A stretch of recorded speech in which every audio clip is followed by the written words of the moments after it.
দুর্গাপুর বেসরকারি মেডিকেল কলেজের ঘটনায় হোয়াটসঅ্যাপ চ্যাটে কি লুকিয়ে গোটা ঘটনার রহস্য?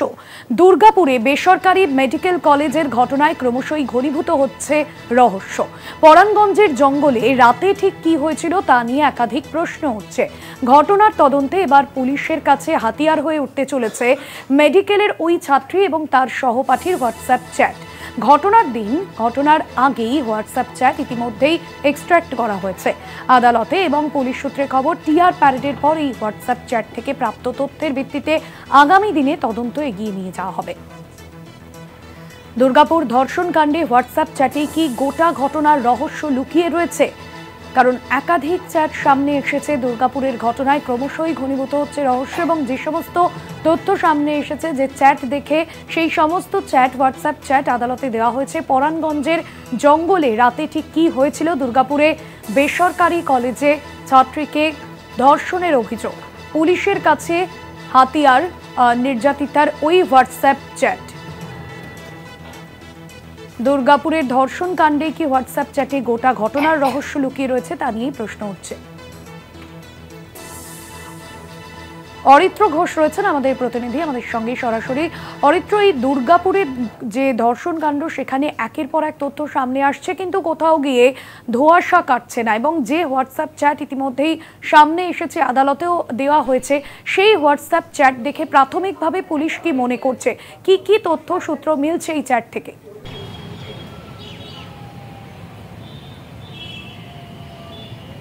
দেখো, বিষয়টি যেহেতু একটা সেন্সিটিভ ঘটনা, সেই কারণে পুলিশ কি তথ্য পাচ্ছে সেই তথ্য সর্বসমক্ষে এখনই আসা সম্ভব নয় বা সম্ভব হতে পারে না অ্যাজ পার দ্য ল। দেখো, যেটা এই মুহূর্তে পুলিশ সূত্র মারফত জানা যাচ্ছে যে আগামীকাল যাদেরকে গ্রেপ্তার করা হয়েছে তাদের টেস্ট আইডেন্টিফিকেশন প্যারেড অর্থাৎ টিআই প্যারেড অনুষ্ঠিত হবে সংশোধনাগারে অর্থাৎ জেলে। সেই টিআই প্যারেডের পর মূলত বিষয়টা ঠিক কি, কোন কোন জায়গায় এই বিষয়টাতে অসঙ্গতি রয়েছে সেই বিষয়গুলি পুলিশ খতিয়ে দেখবে। যেটা পুলিশ সূত্রে খবর যে গতকালকে আদালতে যখন ধৃতদেরকে পেশ করা হয়েছিল সেই সময়তেই একটি হোয়াটসঅ্যাপ চ্যাট বা হোয়াটসঅ্যাপের কথোপকথন আদালতে জমা দেয় পুলিশের আধিকারিকরা বা তদন্তকারী আধিকারিকরা। যেটা পুলিশ সূত্রে জানা যাচ্ছে যে সেই চ্যাট ওই তরুণী করেছিলেন তার সহপাঠীর সাথে, যাকে ইতিমধ্যে গ্রেপ্তার করা হয়েছে বা ঘনিষ্ঠ বন্ধু বলা হচ্ছে, সেই সহপাঠীর সাথে তিনি সেই চ্যাট করেছিলেন। সেখানে ঠিক কি কি কথোপকথন হয়েছিল সেটা পুলিশ এক্সট্র্যাক্ট করেছে আদালতের সামনে, এবং সেই এক্সট্র্যাক্ট করা চ্যাটের থেকে কি কি তথ্য সামনে আসছে সেই সমস্ত বিষয় খতিয়ে দেখে এই গোটা ঘটনার তদন্ত আরো এগিয়ে নিয়ে যাওয়া যাবে। বলা যেতে পারে যে একটা বড় অগ্রগতি, বিগ ডেভেলপমেন্ট পুলিশের কাছে।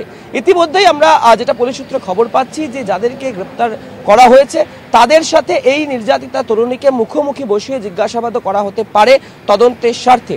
এখন যে প্রশ্নটা হচ্ছে যে ঠিক সেদিন রাত্রে যে সময়টা উল্লেখ করা হয়েছে, রাত্রি 7:58 পর থেকে প্রায় 9:30টার কাছাকাছি একটা সময় হাসপাতাল কর্তৃপক্ষের তরফে বিবৃতিতে যে সময় দেওয়া হয়েছিল, সেই সময়ের মধ্যে পরাণগঞ্জের যে জঙ্গল যেখানে মূলত এই ঘটনা ঘটেছে বলে অভিযোগ উঠেছে, সেই জঙ্গলে ঠিক কি ঘটনা ঘটেছিল, আদতেও কি এটা পরিকল্পনা মাফিক ছিল, অর্থাৎ নির্যাতিতা তরুণী আর সহপাঠী কোনো রকম পরিকল্পনা করেই কি সেখানে গিয়েছিলেন, নাকি সেখানে যাওয়ার পর কাকতালীয়ভাবে সমস্ত ঘটনাগুলি ঘটেছে, নাকি এর পেছনে অন্য কোনো রহস্য রয়েছে? এই পুরো বিষয়গুলি কিন্তু স্পষ্ট হয়ে যাবে এই হোয়াটসঅ্যাপ চ্যাট এক্সট্র্যাক্ট করে তদন্তকারীরা যে তথ্য পাবে, এডিপিসির গোয়েন্দারা যে তথ্য পাবে সেই তথ্যর পাওয়ার পরে ইতিমধ্যেই দেখো যেটা পুলিশ সূত্রে আরো জানা যাচ্ছে যে এই চ্যাটের মাধ্যমে তরুণী কি কোনোভাবে তার যে সহপাঠী তাকে কোনো কিছু আগে থেকে জানিয়েছিল, কোনো রকম পরিকল্পনা হয়েছিল কিনা, সেই বিষয়গুলি যেমন একদিকে পুলিশের স্ক্যানারে রয়েছে, একই সাথে স্থানীয় যে কয়েকজনকে গ্রেপ্তার করা হয়েছে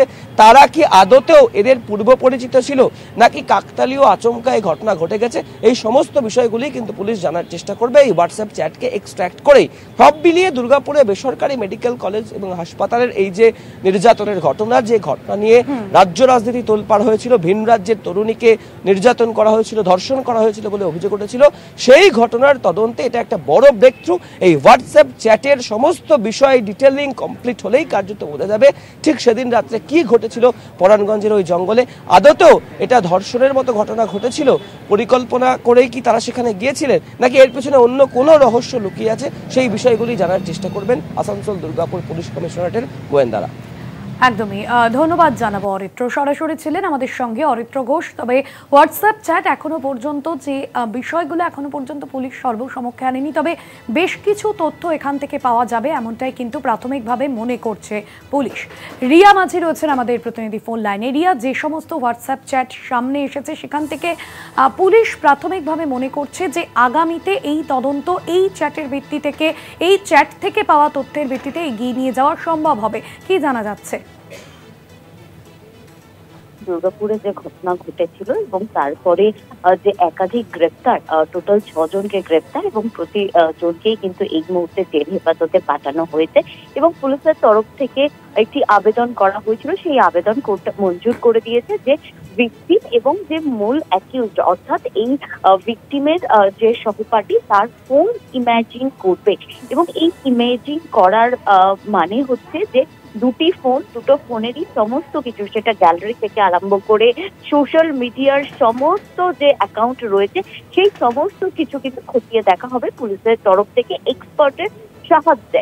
কারণ হচ্ছে এই সমস্ত কিছু খতিয়ে দেখার পরেই কিন্তু পুলিশের কাছে কার্যত স্পষ্ট হবে যে এই সহপাঠী সে আগে থেকে তার সঙ্গে যোগাযোগ ছিল, কথা বলতো কিনা, কি ধরনের কথা তারা বলতো, এই সমস্ত বিষয়। এবং এই যে একটা বিষয় সামনে এসেছিল যে এই সহপাঠী যখন তাকে সঙ্গে নিয়ে এই জঙ্গলের ভিতরে গিয়েছিল সেই সময় তার কাছে কন্ডম ছিল এবং সেই কারণের জন্যই কিন্তু মনে করা হচ্ছিল যে এই পুরো বিষয়টা আগে থেকে পরিকল্পনা করেই এই সহপাঠী সেই নির্যাতিতাকে নিয়ে জঙ্গলের ভিতরে গিয়েছিল। এবং এই যে একাধিক বিষয় যেটা সামনে এসেছে, এবার পুলিশ একে একে যেহেতু এই ইনভেস্টিগেশনটা দ্রুত শেষ করে একটা ট্রায়ালের প্রসেসে নিয়ে যেতে চাইছে পুলিশ, সেই কারণের জন্যই কিন্তু যে সমস্ত তথ্য প্রমাণের দরকার সেই সমস্ত তথ্য প্রমাণ কিন্তু একে একে একত্র করতে আরম্ভ করেছে পুলিশ। সেখানে মোবাইল থেকে আরম্ভ করে যে সমস্ত পারিপার্শ্বিক তথ্য প্রমাণ লাগে, সেটা ফরেন্সিক রিপোর্ট থেকে মেডিকো লিগাল রিপোর্ট থেকে আরম্ভ করে সমস্ত বিষয় কিন্তু একত্র করছে পুলিশ এবং যাতে দ্রুত এটা ট্রায়ালের জন্য যায় এই কেসটি, সেই কারণের জন্যই কিন্তু পুলিশের এই তৎপরতা বলে এমনটাই জানা যাচ্ছে। ধন্যবাদ জানাবো রিয়া। প্রতিনিধি ছিলেন রিয়া মাঝি ফোন লাইনে।